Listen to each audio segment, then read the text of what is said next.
Hi friends, welcome to Neetha's രുചി art. ഇന്ന് നമ്മൾ ഉണ്ടാക്കുന്നത് അസ്ത്രമാണ്. ഈ ഒരു കറിയുടെ പേര് അസ്ത്രം എന്നാണ്. ഇത് കഞ്ഞിയുടെ കൂടെ കഴിക്കുന്ന കറിയാണ്. കഞ്ഞിയും കറിയും, അതിലെ കറിയാണ് ഈ അസ്ത്രം. അസ്ത്രക്കറിയും കഞ്ഞിയും അടിപൊളി കോമ്പിനേഷനാണ്. ഈ ഒരു കറി മാത്രമായിട്ട് കഴിക്കാനും നല്ല ടേസ്റ്റാണ്.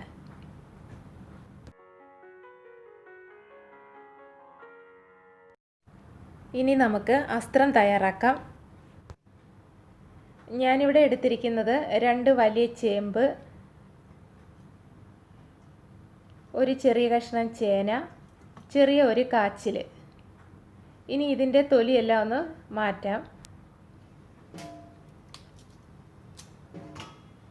ഈ ചേമ്പിൻ്റെ തൊലി ഇങ്ങനെ ഒന്ന് ചുരണ്ടിയെടുക്കാം. ഞാൻ സാധാരണ അസ്ത്രം തയ്യാറാക്കുമ്പോൾ ചേനയും ചേമ്പും കാച്ചിലും മാത്രമേ എടുക്കാറുള്ളൂ. ഇതിൽ വേണമെങ്കിൽ കപ്പ ചേർക്കാം, പിന്നെ പച്ച ഏത്തയ്ക്ക, അതേപോലെ നമ്മൾ കൃഷി ചെയ്യുന്ന കിഴങ്ങ്, മത്തങ്ങ, കുമ്പളങ്ങ, വെള്ളരിക്ക, ഇതൊക്കെ ഈ കറിയിൽ ചേർക്കാം. ഇവിടെ ഇപ്പം ഞാൻ ചേനയും ചേമ്പും കാച്ചിലുമാണ് എടുത്തിരിക്കുന്നത്.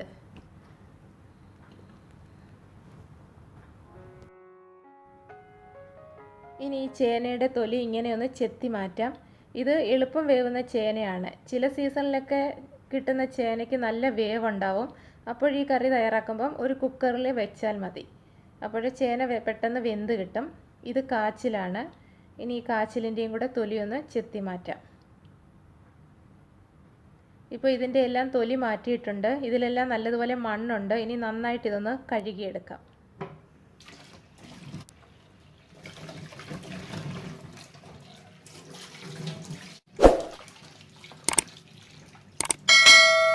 മണ്ണെല്ലാം ഇതിൽ പോയിട്ടുണ്ട്, എങ്കിലും നല്ലതുപോലെ കഴുകിയെടുക്കാം. ഇനി ഇത് അരിഞ്ഞതിന് ശേഷം വീണ്ടും കഴുകത്തില്ല, അതുകൊണ്ട് നല്ലതുപോലെ കഴുകിയെടുക്കണം.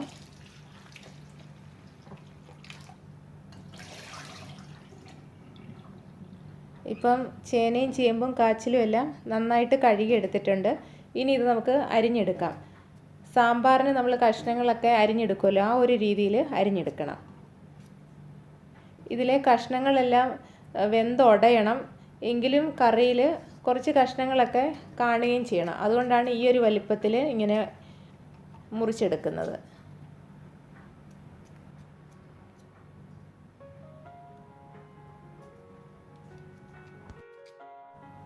ഞാനിവിടെ എടുത്ത ഈ ഒരു ചേനയ്ക്ക് വലിയ വേവില്ല, പെട്ടെന്ന് തന്നെ വെന്ത് കിട്ടും.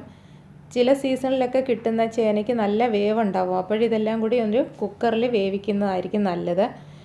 ഇതിൻ്റെ കഷ്ണങ്ങളെല്ലാം വെന്ത് നന്നായിട്ട് ഉടയണം. നല്ലതുപോലെ ഉടഞ്ഞാലും ഇടയ്ക്കൊക്കെ ഇതിൻ്റെ കഷ്ണങ്ങൾ ചെറുതായിട്ട് കറിയിൽ കിടക്കുകയും വേണം. അപ്പോൾ നമ്മുടെ കഷ്ണങ്ങളെല്ലാം അരിഞ്ഞെടുത്തു. ഇനി ഇതിൻ്റെ കൂടെ പച്ചമുളകും കൂടെ അരിഞ്ഞെടുക്കാം. അത് എരിവിനനുസരിച്ച് എടുക്കുക. ഞാനിവിടെ ഇപ്പോൾ 3 പച്ചമുളക് എടുത്തിട്ടുണ്ട്. അതും കൂടി ഇങ്ങനെ ഒന്ന് നീളത്തിൽ കീറിയിട്ട് കൊടുക്കാം. ഇനി ഇത് ഞാൻ മൺചട്ടിയിലാണ് വേവിക്കുന്നത്. അപ്പോൾ ഒരു ചട്ടി വെച്ചിട്ടുണ്ട്. വേണമെങ്കിൽ ഇത് കുക്കറിൽ വേവിച്ചാലും മതി. വലിയ വേവൊന്നും ഇല്ല ഈ ചേനയ്ക്കും കാച്ചിലിനും ചേമ്പിനും ഒന്നും. അതുകൊണ്ട് ഞാനിത് മൺചട്ടിയിൽ തന്നെയാണ് വെക്കുന്നത്. ഇനി ഇതിലേക്ക് കുറച്ച് വെള്ളം ഒഴിച്ചു കൊടുക്കാം. ഒരുപാട് വെള്ളത്തിൻ്റെ ആവശ്യമില്ല. ഈ കഷ്ണങ്ങളൊന്ന് വെന്ത് കിട്ടണം, അതിനനുസരിച്ചുള്ള വെള്ളം ഒഴിച്ചു കൊടുത്താൽ മതി.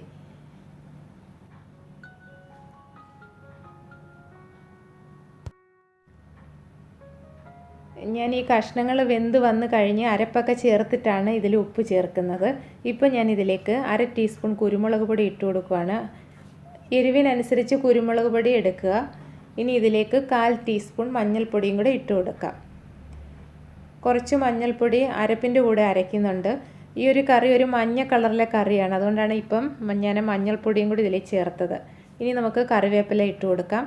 കറിവേപ്പിലയൊക്കെ കൂടുതൽ ചേർക്കുമ്പം കറിക്ക് നല്ലൊരു മണം കിട്ടും, അതേപോലെ ടേസ്റ്റും കിട്ടും. ഇനി തീ ഒരു മീഡിയം ഫ്ലെയിമിൽ വെച്ച് അടച്ച് വെച്ച് വേവിക്കാം. ഈ കഷ്ണങ്ങൾ വെന്ത് വരുമ്പോഴേക്കും നമുക്ക് അരപ്പ് തയ്യാറാക്കണം. അതിനുവേണ്ടി ഞാനിവിടെ 2 പിടി തേങ്ങ ചിരകിയതെടുത്തിട്ടുണ്ട്. ഇതിലേക്ക് 1-2 ചുവന്നുള്ളി അരിഞ്ഞത് ചേർത്ത് കൊടുക്കാം. ഇനി 1/4 ടീസ്പൂൺ ജീരകം, 1/4 ടീസ്പൂൺ മഞ്ഞൾപ്പൊടി, 1 ടീസ്പൂൺ മുളക് പൊടി, ഇനി വെളുത്തുള്ളിയും കൂടി ഇതിൽ ചേർക്കണം. ഒരല്ലി വെളുത്തുള്ളിയും കൂടെ ചെറുതായിട്ടൊന്ന് അരിഞ്ഞ് ഇതിലേക്ക് ഇട്ട് കൊടുക്കാം.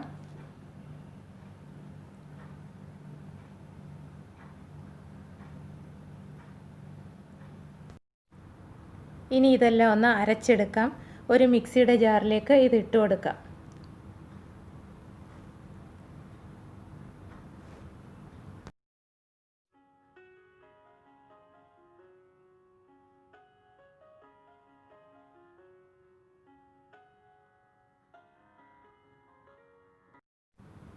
ഇനി ഇതിലേക്ക് കുറച്ച് വെള്ളം ഒഴിച്ചു കൊടുക്കാം.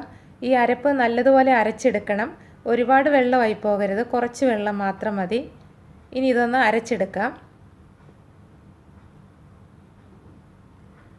അരപ്പ് ഞാനിവിടെ അരച്ചെടുത്തു. ഇനി നമുക്ക് ഈ കഷ്ണങ്ങളെല്ലാം വെന്തോന്നൊന്ന് നോക്കാം. നല്ലതുപോലെ തിളച്ചിട്ടുണ്ട്.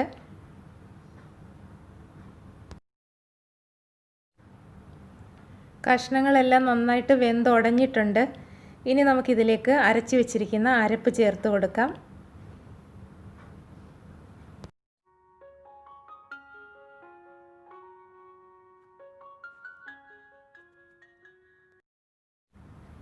ഇനി ഇതെല്ലാം ഒന്ന് ഇളക്കി കൊടുക്കാം.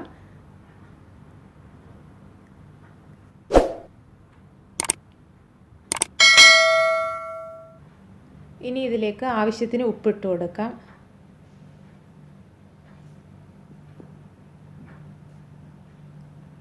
ഇപ്പം കറി നല്ലതുപോലെ തിളച്ചിട്ടുണ്ട്.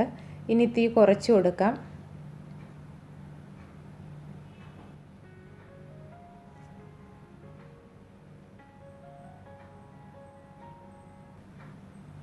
ഇപ്പം കറി പാകത്തിന് കുറുകി വന്നിട്ടുണ്ട്.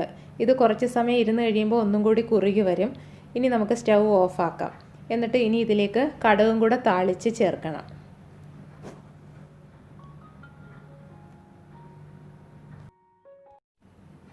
ഇനി ഒരു പാൻ ചൂടാക്കാം. അസ്ത്രക്കറി ഞാൻ അപ്പുറത്തെ അടുപ്പിലേക്ക് മാറ്റിയിട്ടുണ്ട്. പാൻ ചൂടായിട്ടുണ്ട്. ഇനി ഇതിലേക്ക് ആവശ്യത്തിന് വെളിച്ചെണ്ണ ഒഴിച്ചു കൊടുക്കാം.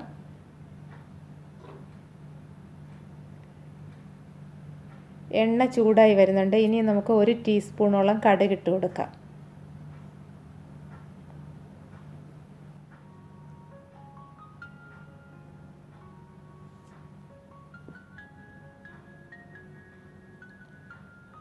കടുകെല്ലാം പൊട്ടി തുടങ്ങിയിട്ടുണ്ട്. ഇനി ഇതിലേക്ക് ചുവന്നുള്ളി ചെറുതായിട്ട് അരിഞ്ഞത് ചേർത്ത് കൊടുക്കാം.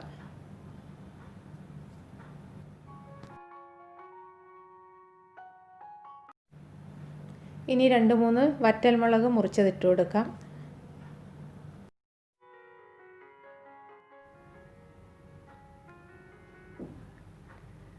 മുളകും ഉള്ളിയൊക്കെ മൂത്ത് വന്നിട്ടുണ്ട്. ഇനി നമുക്ക് കറിവേപ്പില ഇട്ട് കൊടുക്കാം. കറിവേപ്പില ഒരുപാട് മൂത്ത് പോകരുത്. ഇനി സ്റ്റൗ ഓഫാക്കാം. ഇതിൻ്റെ കൂടെ 1/4 ടീസ്പൂൺ വീതം മുളക് പൊടിയും മഞ്ഞൾപ്പൊടിയും എടുത്തതാണ്, അതും കൂടി ഇട്ട് കൊടുത്തിട്ടുണ്ട്. ഇനി ഇതൊന്ന് ഇളക്കി കൊടുക്കാം. കടുക് താളിച്ച എണ്ണയിൽ 1/4 ടീസ്പൂൺ വീതം മുളക് പൊടിയും മഞ്ഞൾപ്പൊടിയും ചേർക്കുമ്പം അതിന് ഒരു നിറം കിട്ടുകയും ചെയ്യും, പിന്നെ നല്ലൊരു മണം കിട്ടും. ഇത് എപ്പോഴും ഞാൻ കടുക് താളിക്കുമ്പോഴെല്ലാം ഇങ്ങനെ ചെയ്യാറുണ്ട്. ഇനി നമുക്കിത് അസ്ത്രക്കറിയിലേക്ക് ഒഴിച്ചു കൊടുക്കാം. ഇനി ഇതൊന്ന് ഇളക്കിയെടുക്കാം. ഇപ്പോൾ തന്നെ കറി നന്നായിട്ട് കുറുകി വരുന്നുണ്ട്. ഈ ഒരു അസ്ത്രം എന്ന് വെച്ചാൽ ഒരു കുറുകിയൊരു പാകത്തിലുള്ള കറിയാണ്. അപ്പോൾ നമ്മുടെ അസ്ത്രം ഇവിടെ റെഡിയായി.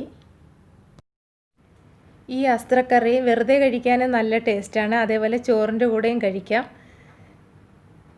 കഞ്ഞിയും അസ്ത്രവും അടിപൊളി കോമ്പിനേഷനാണ്. ഈ ഒരു അസ്ത്രം ഉണ്ടെങ്കിൽ കഞ്ഞി കഴിക്കാൻ ഇതിൻ്റെ കൂടെ അച്ചാറോ ചമ്മന്തിയോ അങ്ങനെ മറ്റൊന്നും ആവശ്യമായിട്ട് വരത്തില്ല. ഈ ഒരു കറി മാത്രം മതി. അപ്പോൾ ഇന്നത്തെ ഈ അസ്ത്രക്കറിയുടെ റെസിപ്പി നിങ്ങൾക്ക് ഇഷ്ടമായി എന്ന് വിചാരിക്കുന്നു. ഈ വീഡിയോ ഇഷ്ടമായാൽ ചാനൽ സബ്സ്ക്രൈബ് ചെയ്യാൻ മറക്കരുതേ.